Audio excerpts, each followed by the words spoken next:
नमस्कार। AMV network पर चुनाव पर खास देख रहे हैं आप और आपके साथ मैं हूं भारती बघेल। लोकसभा चुनाव के 5वें चरण के तहत आज 8 राज्यों केंद्र शासित प्रदेश की 49 लोकसभा सीटों पर 8,95,00,000 से ज्यादा मतदाता 94,732 मतदान केंद्रों पर वोट डालकर अपना प्रतिनिधि चुनेंगे। 5वें चरण की 49 लोकसभा सीटों पर कुल 695 प्रत्याशी मैदान में हैं। आज महाराष्ट्र की 13, उत्तर प्रदेश की 14, पश्चिम बंगाल की 7, बिहार की 5, झारखंड की 3, ओडिशा की 5 और जम्मू कश्मीर तथा लद्दाख की एक सीट पर मतदान जारी है। लोकसभा चुनाव के 5वें चरण में 6 राज्यों और 2 केंद्र शासित प्रदेशों की 49 सीटों पर मतदान हो रहे हैं। इस चरण में पूर्व कांग्रेस अध्यक्ष राहुल गांधी, रक्षा मंत्री राजनाथ सिंह और केंद्रीय मंत्री स्मृति ईरानी, केंद्रीय मंत्री पीयूष गोयल, चिराग पासवान, लालू प्रसाद की बेटी रोहिणी आचार्य और जम्मू कश्मीर के पूर्व मुख्यमंत्री उमर अब्दुल्ला जैसे दिग्गजों का चुनावी भाग्य तय होगा। रायबरेली में राहुल गांधी की प्रतिष्ठा दांव पर है। इसी चरण में राजनाथ सिंह और स्मृति ईरानी समेत 7 केंद्रीय मंत्रियों की किस्मत का भी फैसला होगा। अमेठी से स्मृति ईरानी के सामने केएल शर्मा चुनौती दे रहे हैं। वहीं फतेहपुर से तीसरी बार साध्वी मैदान में है। वहीं बात बंगाल की करें तो यहां 7 सीटों पर वोट डाले जा रहे हैं, जिनमें बनगांव, हावड़ा, बैरकपुर, उलबेरिया, श्रीरामपुर, हुगली व आरामबाग शामिल है। यहां प्रमुख प्रत्याशियों में तृणमूल कांग्रेस से बांग्ला फिल्मों की मशहूर अभिनेत्री रचना बनर्जी, पूर्व फुटबॉलर प्रसून बनर्जी और वरिष्ठ पार्टी नेता कल्याण बनर्जी भाजपा से, केंद्रीय जहाजरानी राज्य मंत्री शांतनु ठाकुर, पूर्व अभिनेत्री लॉकेट चटर्जी, हावड़ा के पूर्व मेयर रथिन चक्रवर्ती और दोबारा तृणमूल छोड़कर बीजेपी में शामिल हुए अर्जुन सिंह शामिल हैं।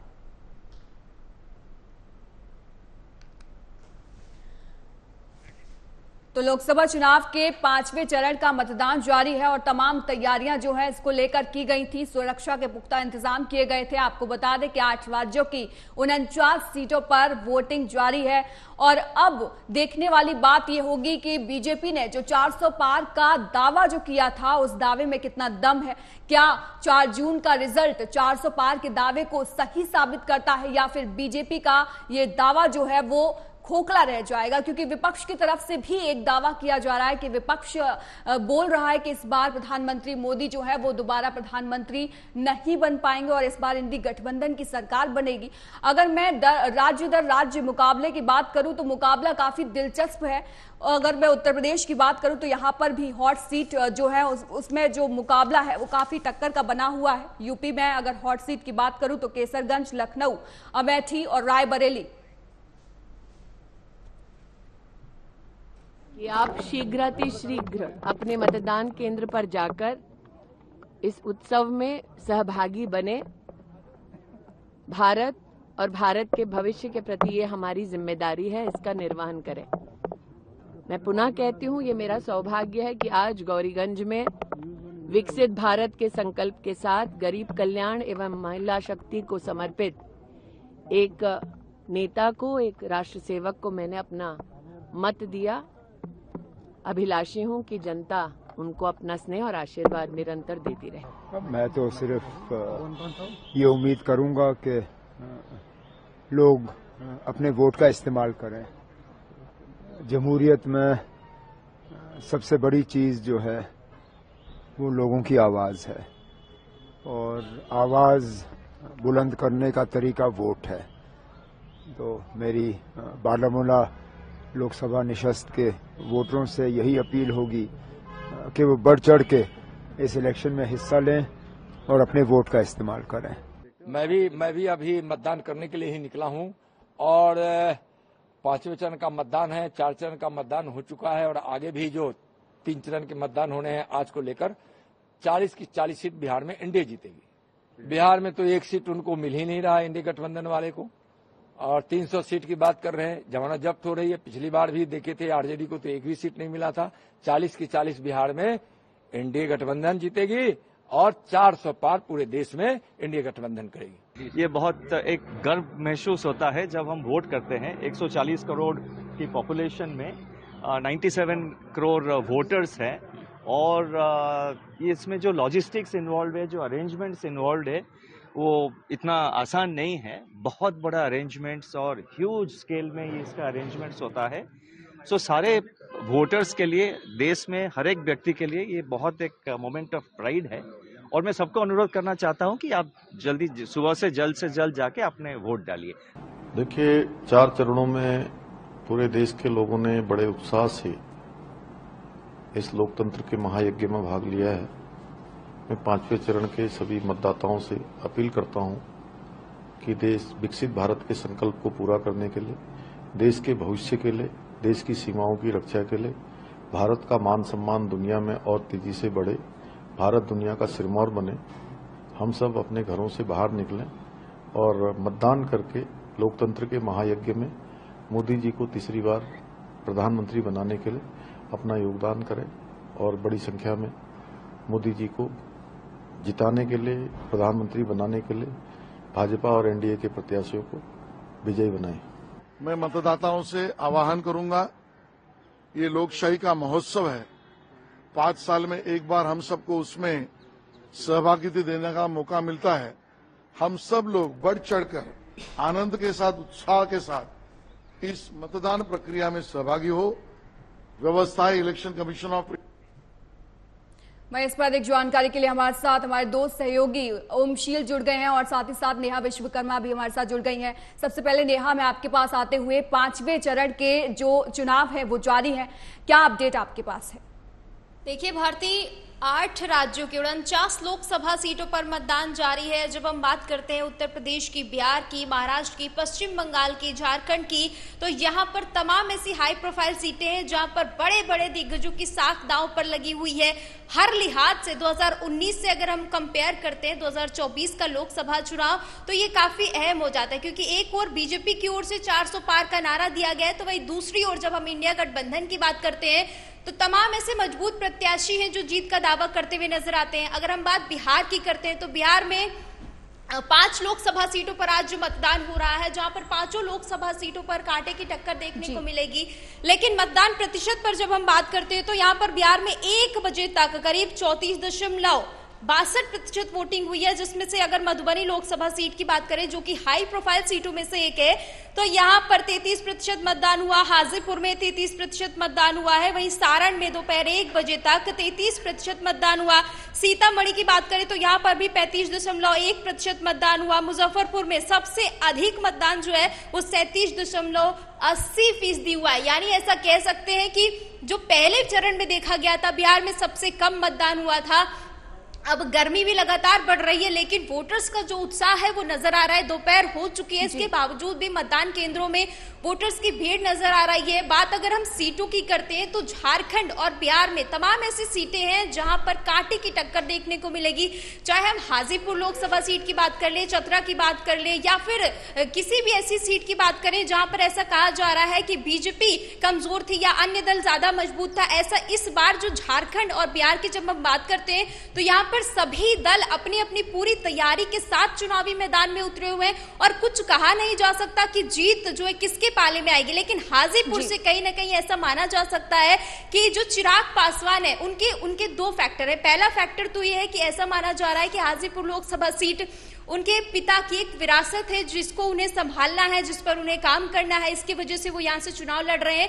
भावनात्मक फैक्टर काफी ज्यादा मजबूती से यहाँ पर नजर आता है। दूसरी चीज और है कि एक ऐसा समय था जब चिराग पासवान को एक तरह से कहा जाता था कि वो उनका वनवास था, और अपने इस वनवास के समय में चिराग पासवान ने जमीनी स्तर पर जाकर लोगों से जिस तरह से बात की है, लोगों से जिस तरह से वो जुड़े हैं, ऐसा माना जा रहा है कि एनडीए का जो पलड़ा है वो हाजीपुर लोकसभा सीट से काफी ज्यादा भारी है।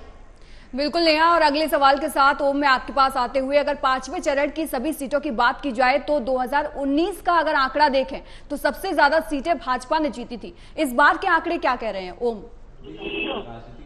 पार्टी की बात करें तो जिस तरीके से 2019 का चुनाव था, तमाम पार्टियां उस समय भी दावे कर रही थी, वादे कर रही थी, और तरह तरह के आंकड़े, जैसे भारतीय जनता पार्टी का भी आंकड़ा था, और अभी 2024 में अब की बार 400 पार का एक लक्ष्य भारतीय जनता पार्टी ने रखा है। लेकिन अगर आप अभी देखेंगे जिस तरीके से पिछले 4 फेजेज में वोटिंग हुई है, कहीं ना कहीं वो जो समीकरण अगर हम ग्राउंड रिपोर्ट की अगर माने और जो तमाम सर्वे हो रहे हैं तो उनकी अगर माने तो कहीं ना कहीं बीजेपी घटती हुई दिख रही है, जो जितने का वो दावा कर रही है। लेकिन लेकिन भारतीय जनता पार्टी उसे मानने को तैयार नहीं है। लेकिन जिस तरीके से भारतीय जनता, अगर आप देखेंगी जो चाहे वो प्रधानमंत्री नरेंद्र मोदी हो या फिर गृह मंत्री अमित शाह हो, वो रैलियों में अपने अब की बार 400 पार के नारों के जिक्र करते थे, वो उस नारे के जिक्र करते थे, लेकिन अभी वो कुछ कम हो चुका है। तो सवाल ये है कि क्या अब भारतीय जनता पार्टी भी समझ चुकी है कि उनकी सीटें कम हो रही है। बहरहाल ये दूसरी चीजें, ये पार्टी का मामला है कि वो इन सारी चीजों से कैसे डील करती है। लेकिन जिस तरीके से अभी वोटिंग परसेंटेज चल रहे हैं, चाहे वो हम झारखंड की बात कर ले, 43.46% के करीब वो वोटिंग परसेंटेज है। वहीं कमोबेश बिहार में भी 38-39% के लगभग में वोटिंग प्रतिशत अभी तक है वहां पर। तो जिस तरीके से लोग घरों से निकल रहे हैं, क्योंकि इस बार के मुद्दे, अगर बिहार की ही बात करते हैं तो जो जिन 5 सीटों पर चुनाव हो रहे हैं, चाहे वो हम हाजीपुर का जिक्र करते हैं या सारण का जिक्र करते हैं या मुजफ्फरपुर का जिक्र करते हैं, वो काफी हाई प्रोफाइल सीट हो जाता है। और उन तीनों हाई प्रोफाइल सीट की अगर बात करें, अगर हम सारण की बात करते हैं, राजीव प्रताप रूडी जो है वो 2009 में हमारे साथ पंकज गुप्ता भी रायबरेली से जुड़ गए हैं लाइव। पंकज, आपके पास आती हुई, रायबरेली जो सीट है वो हाई प्रोफाइल सीट मानी जा रही है और राहुल गांधी की जीत के दावे भी यहां पर कांग्रेस की तरफ से लगातार किए जा रहे हैं। अभी का क्या माहौल वहां पर दिख रहा है, क्या अपडेट आपके पास है? देखिए, राहुल गांधी अमेठी छोड़कर रायबरेली आए हैं। ये उनकी मां की सीट है और गांधी परिवार का एक गढ़ माना जाता है। भावनाएं भी गांधी परिवार के साथ यहाँ की जनता की जुड़ी रहती हैं। वो हमेशा अपने भाषणों में कहते हैं कि रायबरेली और अमेठी हमारा परिवार है। तो कहीं ना कहीं दमदारी तो उनकी दिखती है और लगातार पब्लिक के बीच में भी ये देखा जा रहा है कि गांधी परिवार की ओर वो आकर्षित है। लेकिन भाजपा के प्रत्याशी जो दिनेश प्रताप सिंह हैं, क्योंकि जिला पंचायत उनके पास कई लंबे समय से रही है, तो वो भी लगातार टक्कर देते हुए नजर आ रहे हैं। लेकिन देखा जा रहा है तो गांधी परिवार ज्यादा हावी यहाँ पे दिखाई दे रहा है। पंकज, आपके साथ वहां पर तमाम लोग भी मुझे दिखाई दे रहे हैं कि आप लोगों से बात करने की कोशिश कीजिए कि जो मतदाता है वो क्या सोचकर मतदान केंद्र पर पहुंच रहे हैं। करने का प्रयास कर रहा हूं। देखिए, मेरे साथ कुछ लोग हैं यहाँ पे पोलिंग बूथ पर, हम उनसे बात करते हैं मतदाताओं से। क्या सोच के अब की मतदान कर रहे हैं आप? राष्ट्र निर्माण, वही हमारी सोच है। जो राम की बात करेगा वही देश पे राज करेगा। मतलब राम का मुद्दा भी हावी होगा? बिल्कुल बिल्कुल, सनातन धर्म पे हमेशा हमारी आस्था का विषय हमेशा से हावी रहा है, आप पे भी हावी होना चाहिए। ये बताइए कि ये गांधी परिवार का गढ़ रहा है। सोनिया गांधी यहाँ से सांसद रही, राहुल गांधी यहाँ से चुनाव लड़ रहे हैं, तो क्या लगता है गांधी परिवार का कोई सदस्य यहाँ से चुनाव जीतेगा कि नहीं जीतेगा? अब हमें तो लगता है कि मुश्किल है, लेकिन अब ये तो लोगों के मन में क्या है ये वही बता। तो हमेशा नहीं, आप हमेशा तो यहाँ से गांधी परिवार का ही सदस्य चुनाव जीता है। आ रहा है, लेकिन उस तरह से विकास नहीं हुआ जिस तरह से होना चाहिए था। वो तो कहते हैं कि रायबरेली हमारा जो है परिवार है, अमेठी हमारा परिवार है। देखिए, रायबरेली की जनता के एक का नारा ये, गांधी भगाओ और क्या नाम, रायबरेली बचाओ देश बचाओ। तो रायबरेली जनता ने पूरा मोड़ बना लिया है, देश की जनता ने पूरा मोड़ बना लिया है। इस बार कमल का फूल खिलेगा और पूरे ताकत के साथ चलेगा। 400 मुद्दे क्या होंगे इस बार चुनाव के? मुद्दे क्या होंगे? मुद्दे तो विकास ही है जो 10 साल में हुआ है।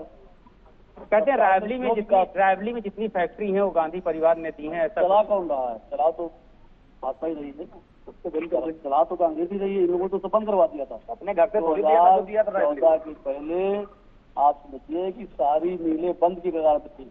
आज भाजपा गवर्नमेंट आने के बाद सारी मिलें बम्पर चल रही है और विकास के नाम पे आप शहर का और शहर के बाहर इतनी सड़कों का जाल बिछा दिया गया है कि जो कभी कांग्रेस सरकार में कभी नहीं। एम्स और जो है रेल कोच फैक्ट्री, ये 2 बड़े संस्थान हैं, ये कांग्रेस ने दिए हैं। फिर भी इतना रोष क्यों गांधी परिवार के लिए? कांग्रेस ने 2 एम्स और रेल कोच दिए हैं, सिर्फ उन्होंने पूजा करी है और वेंटिलेटर पे लेटा के चली गई। आज भारतीय जनता पार्टी की तरफ से दोनों में इतने अच्छा कार्य हो रहा है कि आज एम्स पूरे यूपी में नंबर 1 में एम्स काम कर रहा है यूपी सरकार द्वारा। और रेल कोच में आपने खाली पहिया बनाने की फैक्ट्री लगाई थी, यहाँ पे बोगी बनने की फैक्ट्री हमारी सरकार भारतीय जनता पार्टी ने बनाई। पहिया पूरे ऑल इंडिया आधुनिक पहिया से लेके रेल के डिब्बे तक भारत सरकार में भारतीय जनता पार्टी ने बना के दिया, जो सरकार चला है। एक चीज समझ में नहीं आई, आखिर रोज क्यों इतने लंबे समय से यहाँ पे गांधी परिवार के लोग चुनाव जीतते रहे हैं? और कहा जाता है कि यहाँ पे जितनी फैक्ट्री लगी वो गांधी परिवार ने लगाई या फिर कांग्रेस ने लगाई, फिर रोज क्यों हरवाना चाहते हैं या फिर क्यों आप सपोर्ट नहीं कर रहे? देखिए, कुछ जनता नाराज है, कुछ जनता नाराज नहीं है। तो 4 जून को हमारा जब रिजल्ट आएगा तो उसमें पता चल जाएगा कि गांधी परिवार जीत रहा है या भाजपा सरकार जीत रही है। जो भी कांग्रेस ने किया होगा तो उस हिसाब से उनको जनता यहाँ की वोट देगी। अगर भाजपा सरकार ने किया होगा तो भाजपा सरकार उसको वोट देगी। भाजपा सरकार इस चुनाव में राम मंदिर मुद्दा होगा, धारा 370 मुद्दा होगा, बेरोजगारी मुद्दा होगा या फिर रोजगार मुद्दा होगा? मुद्दा हमारे लिए सबसे महत्वपूर्ण है राम मंदिर, धारा 370, ना कि बेरोजगारी। अगर हमारा सनातन धर्म जिंदा नहीं रहेगा तो हम क्या करेंगे रोजगार लेकर के? यही हाल हमारे कश्मीर में हुआ, वही हाल हमारा जो है बंगाल में हो रहा है। हमारे पास अगर धर्म ही नहीं बचेगा तो हम क्या करेंगे लेकर के? हमारी इज्जत जब घर की लूट जाएगी, बहन बेटियों की लूट जाएगी, तो हम धर्म लेकर के क्या करेंगे? हमको भागना पड़ेगा देश छोड़ करके। और कहाँ जाएंगे यहाँ सब की अगर जाना पड़ा? जो भ्रम अमेठी ने तोड़ा है वही भ्रम रायबरेली की जनता भी तोड़ेगी। तब इनको एहसास होगा कि हमने किया क्या। इतने वर्षों से इनकी सरकार रायबरेली में रही, इन्होंने क्या किया? 5 किलोमीटर में समेट के रख दिया रायबरेली को। क्या विकास किया? बनारस जाके देखिए योगी मोदी जी का शहर किस तरीके से डेवलप हो रहा है, किस तरीके से रोजगार आ रहा है। ठीक है पंकज, आपके पास वापस लौटूंगी मैं। और ओमशील, मुद्दों की यहाँ पर बात हो रही थी, जनता की भी बातें हमने सुनी, वो क्या सोचकर मतदान देने जा रहे हैं। आपको क्या लगता है इस बार कौन कौन से मुद्दे प्रभावी साबित होने वाले हैं? देखिए, मुद्दे कई हैं, चाहे वो जो विपक्ष लगातार ये राहुल गांधी हो या फिर विपक्ष के तमाम नेता हो, चाहे अखिलेश यादव से लेकर तमाम जो नेता हो, वो लगातार एक मुद्दा उठाते आए हैं बेरोजगारी का। कहीं ना कहीं वो बेरोजगारी मुद्दा होने वाला है। वहीं अगर हम बात करें विकास की, तो भारतीय जनता पार्टी विकास के नाम पर लगातार अपनी पीठ थपथपाते रही है। लेकिन कहीं ना कहीं चाहे हम वो झारखंड की बात कर ले या फिर दिल्ली की, तो अगले फेज में चुनाव है, लेकिन जो झारखंड में है वहां पर भी कहीं ना कहीं सेंटीमेंट वोट्स लेने की कोशिश जेएमएम कर रही है। जिस तरीके से हेमंत सोरेन को जेल में डाला गया, जो उनको जब जेल हुई तो उसमें सेंटीमेंट वोट्स का कल्पना सोरेन वहां पर चुनावी मैदान में उतर जाती हैं। कोडरमा में अभी जो कोडरमा लोकसभा सीट पे आज चुनाव हो रहे हैं, तो वहीं पे उपचुनाव, वहां के विधानसभा गांडे विधानसभा है, वहां से वो उपचुनाव भी लड़ रही हैं।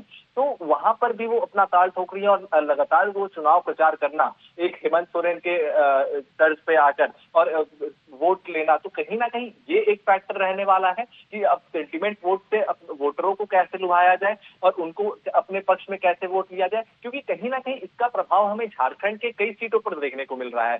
चाहे हम वो चतरा और कोडरमा से सटे जितने भी इलाके हैं जो कि आदिवासी बहुल्य क्षेत्र है, हमें ये चीज रांची और जमशेदपुर वाले जो सीटें हैं, क्षेत्र हैं, उसमें हमें इसका प्रभाव देखने को उतना नहीं मिलेगा जितना कि हमें चतरा, कोडरमा और तमाम जगहों पर मिलने वाला है। क्योंकि वहां पर आदिवासी बहुल्य क्षेत्र है, चाहे वो चतरा हो, कोडरमा हो।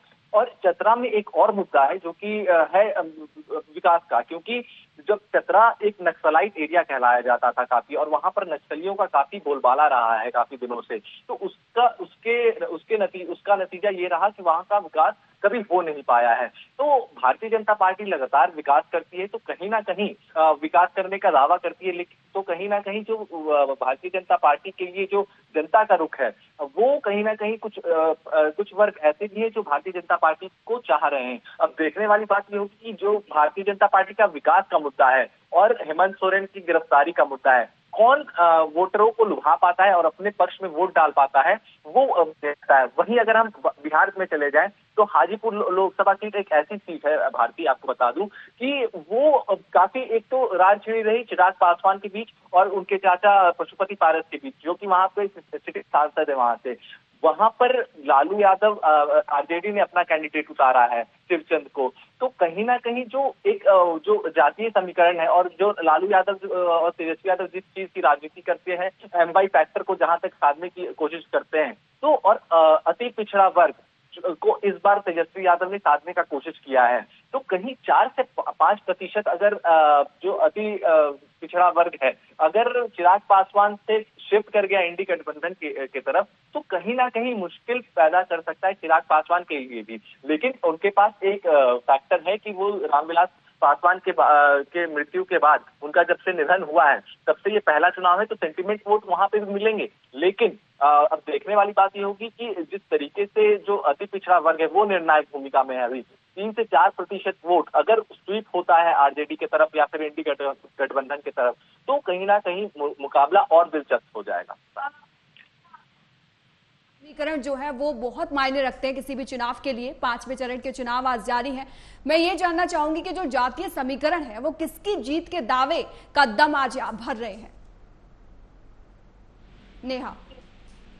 भारती, अगर हम बात करते हैं लोकसभा चुनाव की, तो यहाँ पर हर राज्य का जो वोटर होता है वो अलग अलग मुद्दों के आधार पर वोट करता है। उत्तर प्रदेश की बात करते हैं तो यहाँ पर डबल इंजन की जो सरकार है, सीधे तौर पर योगी आदित्यनाथ के काम पर और प्रधानमंत्री मोदी के काम पर वोट दिया जाता है। लेकिन हम इसी के साथ ही ये भी समझते हैं कि जब उत्तर प्रदेश की बात होती है तो यहाँ पर जो जातीय समीकरण होता है ये काफी ज्यादा हावी होता है। अब अगर हम बात अन्य क्षेत्रों में जाते हैं, जैसे कि हम झारखंड की अगर बात करते हैं, झारखंड की 3 लोकसभा सीटों पर आज मतदान है, हजारीबाग और कोडरमा और चतरा।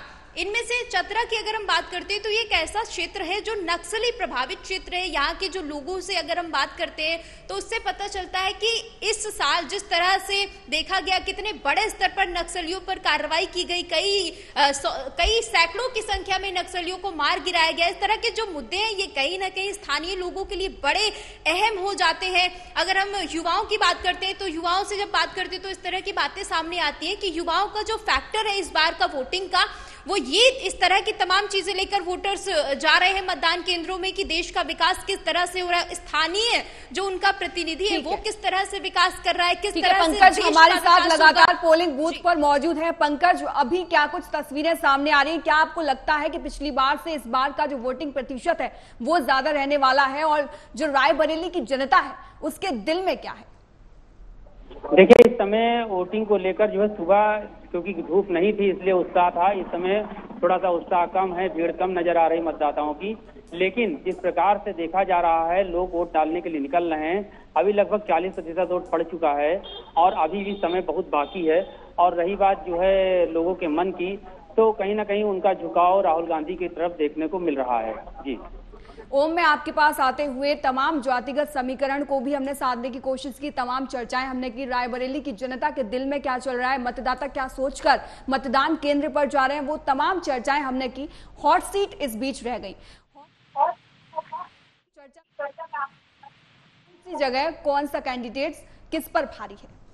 देखिए, कहीं ना कहीं तो अमेठी का जो मुकाबला है वो काफी दिलचस्प रहने वाला है। जिस तरीके से किशोरी लाल शर्मा को कांग्रेस ने उतारा, उसके बाद स्मृति ईरानी एक बार फिर से टिकट दिया गया उन्हें, और काफी बड़े चेहरे के रूप में वो उभर चुकी हैं। जो राहुल गांधी को जो 2019 में जो शिकस्त मिला, माफ कीजिएगा 2019 में जो शिकस्त मिला, तो कहीं ना कहीं वो काफी हावी रहा वो चीज, और जनता के एक दिल में मैसेज गया और उनके जहन में एक मैसेज गया, और वहां पर उनका जो कद है वो बढ़ गया। लेकिन कहीं ना कहीं नाराजगी उस क्षेत्र में भी काफी ज्यादा है। और बहरहाल अब वो कांग्रेस का अंदरूनी मसला है कि राहुल गांधी वहां से एक बार फिर से चुनाव क्यों नहीं लड़े। लेकिन किशोरी लाल शर्मा एक कार्यकर्ता को टिकट देने के लिए कांग्रेस आगे आई और वहां से किशोरी लाल शर्मा को चुनाव लड़ाती है। और रायबरेली